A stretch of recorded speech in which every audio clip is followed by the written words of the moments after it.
So the last video I did about the Royal Rumble, I talked about the 2001 Royal Rumble, which, according to some, is their favorite Royal Rumble. So to do the complete opposite of everything, let me tell you my worst Royal Rumble experience ever. Royal Rumble 2015. Some people say this is a classic quite simply because of the triple threat match between Brock Lesnar, John Cena, and Seth Rollins, and I agree with you. What happened after this is atrocious. Also, what happened before this was atrocious too. You'll find out why in today's Royal Rumble breakdown. Let's do this. Full of suffering, succotash, son. So we begin the show with a surprising thing that happens. The Ascension versus the New Age Outlaws. In 2015, Road Dogg and Billy Gunn were active. It surprised me, and I remember this vividly too. I remember the New Age Outlaws being active for like a certain amount of time. They were the tag team champions around this time too, but they weren't the tag team champions here. And apparently the show before this, the Ascension, got absolutely obliterated by DX in like a special Monday Night Raw episode. So this is why this match is happening, and the Ascension won. Bro, the Ascension theme song goes so hard, bro. Music is another video. All right, we could talk about music in the other in another video, but bro, this match was, I guess it was okay. I mean, the Ascension were really good for their time. I mean, to be honest, they were actually pretty good. Nothing really much to say. I mean, you had JBL hating on these guys, going like,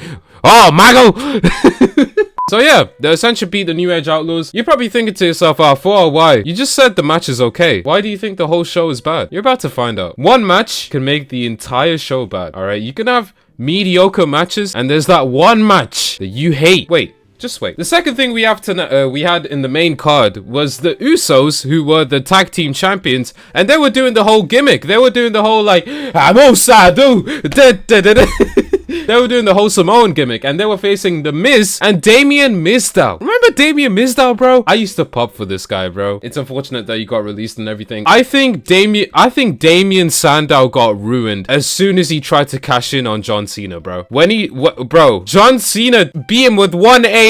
That's another topic for another day. But the Usos won here, bro. Damien Mizdow was so over with the crowd. Whatever the Miz did, he was getting booed, and then Damien Mizdow would just do like the same like thing, and then they would basically cheer for him. Basically, if you don't know what I'm talking about, The Miz has a stunt double called Damien Mizdow, alright? And people liked the stunt double more than The Miz. And they were challenging for the tag team championships here. They lost. The Usos retained. What had happened is that Damien Mizdow was basically like getting the crowd pumped. The Miz tagged himself in. The Usos like hit Miz with a double superfly splash.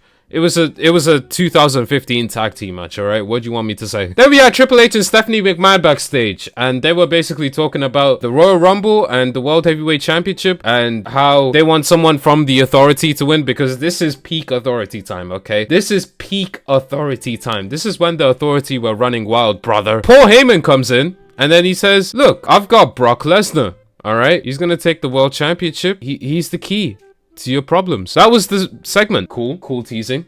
Alright, and my phone is 80% charged. Next up, we had Bella Twins versus Paige and Natalya. Bro, you do not understand, alright? Let me tell you something. Nikki Bella, bro? At the time? Bro. You talk about gooning? I was the gooner, bro. Nikki Bella, bro. Even now, to this day! To this day! Don't piss me off, man!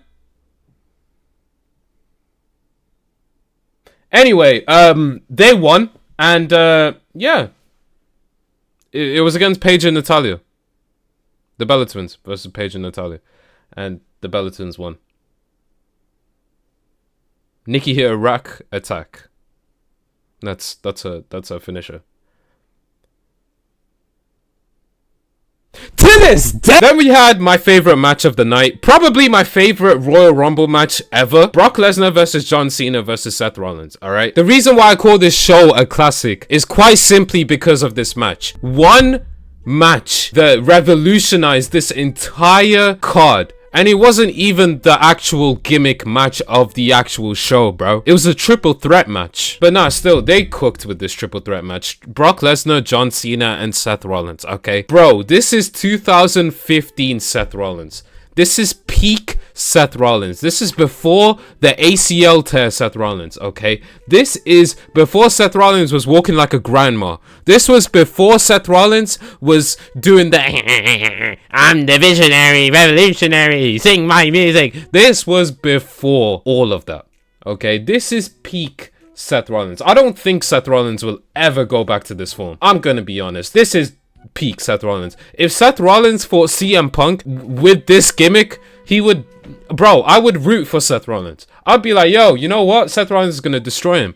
Seth Rollins is gonna beat him, because that's who I was actually rooting for at the time. I wanted Seth Rollins to win because the idea of having the Money in the Bank contract and the idea of also having the World Heavyweight Championship match, championship with you is an enticing thought, okay? Bro, no one's done that before. And I genuinely thought that Seth Rollins could be the one to do this because he had the authority around him, so he could pull the strings. But unfortunately, that didn't happen. Obviously, I'll tell you why that didn't happen in a second. But, bro, this match was amazing. You can't discredit John Cena too. Bro, John Cena was amazing in this. He was tweaking so much. Seth Rollins hit like a 450 onto Brock Lesnar to the announce table from the top rope. Bro, it was insane. Rollins was gonna hit a curb stomp onto Lesnar on the Money in the Bank briefcase. Brock Lesnar picks him up for an F5 and he wins the match. Bro, if there's any match you want to watch, if there's any match you're like, oh, what match should I watch? Like, you know, just like if you're chilling or anything, watch this match, okay? This match will give you joy. It will make you warm and fuzzy in your tummy. It will make you feel good. All right, it'll make you feel good, and trust me, it made me feel good too, bro. I'm kind of shocked that I don't really remember it I didn't really remember it too much prior to me rewatching it. So the fact that, bro, I watched it and it was beautiful. It was so good, bro. Lesnar was out for a bit, so it was a one-on-one match between John Cena and Seth Rollins for a little bit. They were tweaking. Brock Lesnar comes back, bro. He didn't want to be injured. He came back out. F5 won the match. It's the perfect triple threat match. This match, fun fact, it actually made me love triple threat matches. So yeah, give this a watch if you haven't already. Don't just take my word for everything, bro. Just give it a watch, all right? It'll be great. It'll be a great experience for you. And yeah, Brock Lesnar won. Probably the best Royal Rumble match ever. That's just me, bro. That's just me. And it's a triple threat match, all right? That's just me. Let me know what you think, though. Alrighty. So we begin with the Royal Rumble match, ladies and gentlemen. You know what we're about to do, bro. We're gonna critique the fuck out of this. So the first entrant was The Miz. The second entrant was R-Truth. All right. Now already you're kind of thinking, damn, this is kind of entertaining. You know, The Miz, R-Truth. Okay. You know, okay. Third entrant was Bubba Ray Dudley, ladies and gentlemen. Bubba Ray Dudley came back, and obviously this got a massive pop. Bro, this was the first time we saw Bubba Ray Dudley since, like, I think 2003 or 4 maybe. And this was the first time we've seen Bubba Ray Dudley since his TNA run, which, you know, obviously y'all know how his TNA run was. If you don't, he was the world champion in TNA. So me, who watched a lot of TNA at the time because it was the only cable TV that I had on my TV, I was thinking, yo, Bubba Ray Dudley, imagine he comes back as the Aces of Eights leader and beats Brock Lesnar. Such dumb booking. But anyway, so Bubba Ray Dudley was obviously destroying The Miz, eliminated him, and then he duped R-Truth as well. So he eliminated R-Truth as well. R-Truth and Bubba Ray Dudley did this kind of team up thing where Bubba Ray was holding the Miz's legs and R-Truth was like, what's up? And then they did the big splash. That was pretty cool. And then we had Luke Harper come out. Obviously, rest in peace to Luke Harper, bro. Bro, his theme song was so sick, bro. I grew up at this time, so I obviously knew of, you know, Luke Harper. I've seen Luke Harper. He was a great Intercontinental Champion. One of the most underrated Intercontinental Champions, just in my opinion. Yeah, they obviously had a back and forth. And then we had Bray Wyatt. Now, Bray Wyatt around this time was very dominant, okay? This Royal Rumble, I think Bray Wyatt was the MVP. I'm just gonna be honest. A lot of people say that it's Rusev. I'm not gonna lie, it was Bray Wyatt, alright? But we're gonna talk about Rusev later. Obviously, Harper and Wyatt worked together briefly to eliminate Bubba Ray Dudley, and they did. He eliminated Bubba Ray Dudley. And then at number 6, Eric Rowan came out. This was so wholesome because obviously now you know about what happened to, you know, Bray Wyatt and Luke Harper, bro. Rest in peace to both of those guys, man. There was something, bro. It was so special. It was so special to have those 3 guys in the ring at that time as well, because they were all feuding with each other. Yeah, apparently Curtis Axel was meant to come out. Curtis Axel was supposed to be a cheap knockoff of Hulk Hogan. They kind of managed to make it a Hulk Hogan kind of thing. He was like, oh, he was doing the whole like ripping shirt shtick, like, what you gonna do, brother? Bro, it's so lame. But anyway, Axel obviously got attacked and he was like, bro, I never entered the Royal Rumble, like the Raw after, which is true. Yeah, Axel never entered the Royal Rumble. Eric Rowan entered the Royal Rumble, and Eric Rowan and Luke Harper started to fight. And then Eric Rowan actually got eliminated by Bray Wyatt. Luke Harper got eliminated by Bray Wyatt, if I didn't mention that already. The Boogeyman came out, which was a surprise entrant. I honestly got surprised by that at the time as well.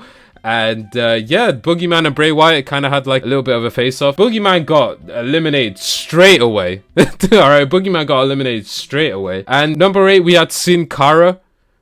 Bro got dashed as well. We had Zack Ryder. Got dashed as well by Bray Wyatt. Bray Wyatt was the MVP. He was so dominant in this, and I really loved it. But then it started to slow down when we had Daniel Bryan, bro. Daniel Bryan at this time was my favorite to win, okay? And I think a lot of people's favorite as well. And this is why it ranks as my like worst Royal Rumble, because he was just that, bro. A favorite. He didn't win, all right? Just to spoil it. He didn't win, but we'll talk about that later. We had Fandango enter the ring, and this was when peak Fandango was going around, you know? Bro.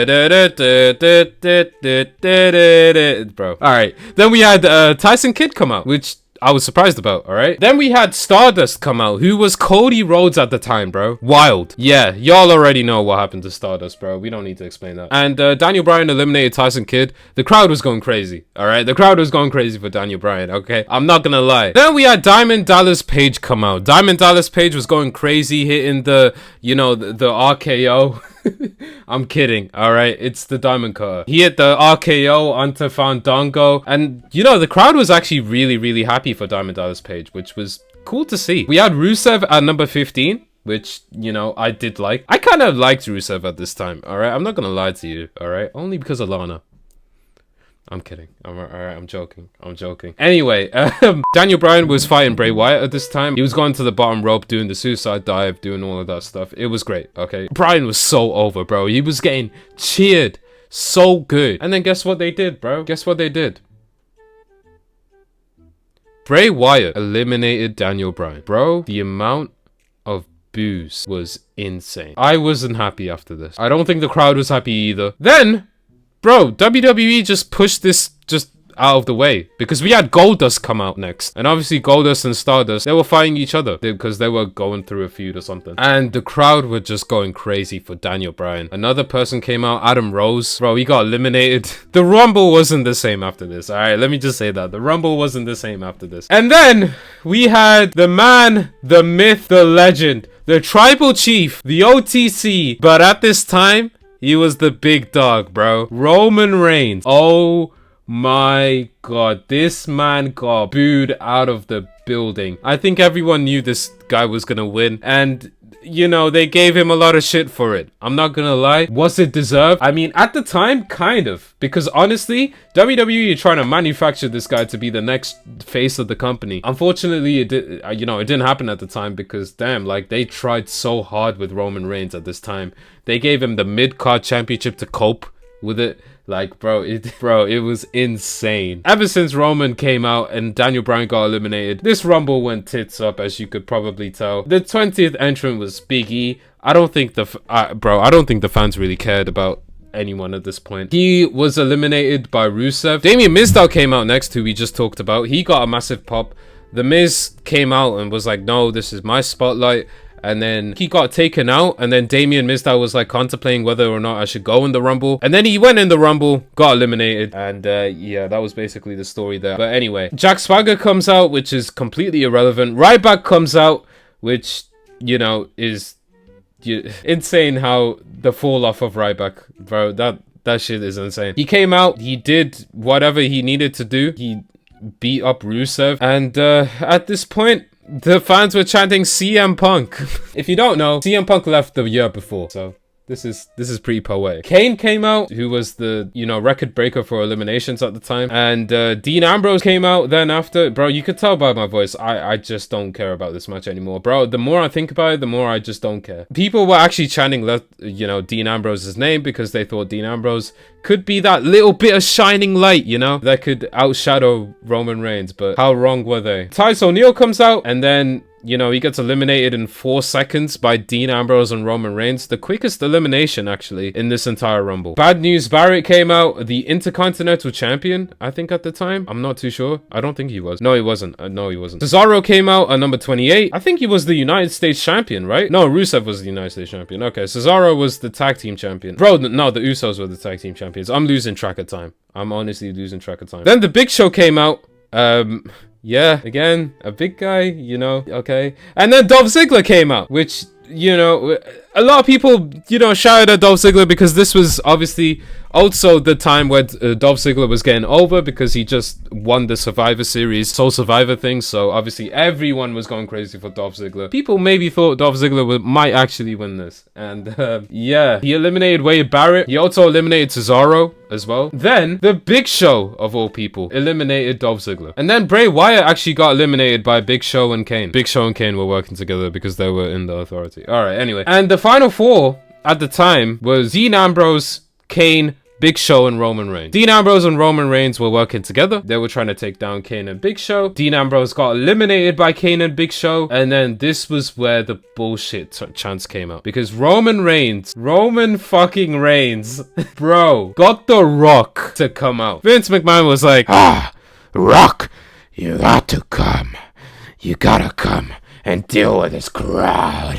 Make them pop. The Rock didn't do anything. All right, The Rock, bro, I think if anything, it fueled the hate for Roman Reigns because that's exactly why we hated Roman Reigns. We hated Roman Reigns because he was manufactured by the WWE. Okay, and the fact that you put The Rock in there just means that he's even more manufactured. Yeah, Roman Reigns was getting beat up for a little bit. The Rock came out. The Rock started to do his stuff. Reigns basically eliminated the Kane and the Big Show. And then we had Rusev come out. You know, I didn't talk about Rusev and I was going to talk about him later. Yeah, he came out. And he also got eliminated. He got eliminated instantly. This is, bro, me talking about it just brings back bad memories. It just brings back bad memories. The Rock raised Roman Reigns' hand after this, signifying that, you know, that was it for the Rumble. The Royal Rumble was cooked. I thought they would never come back from this. I thought the Royal Rumble was dead and buried because the previous year they had Batista win. Even though Roman Reigns should have won there, they had Batista win. But now, WWE opened their eyes and they make Roman win. And everyone booed. It's unfortunate for Reigns because I think that I heard like an interview of him saying that this was like one of the biggest moments of his career and one of the first biggest moments of his career. And he's right in his own way because he's never won anything prior to this. So the fact that he won the Royal Rumble, which is his first thing that he's ever won, and he got booed for it, bro. He got absolutely destroyed by the crowd for it. It's kind of sad, but in a way, it's obvious as to why he got booed in that way. So yeah, I just got very depressed. That was it for the Royal Rumble. The best part of the show for me, honestly, was the triple threat match and Nikki Bella. Thank you all for watching.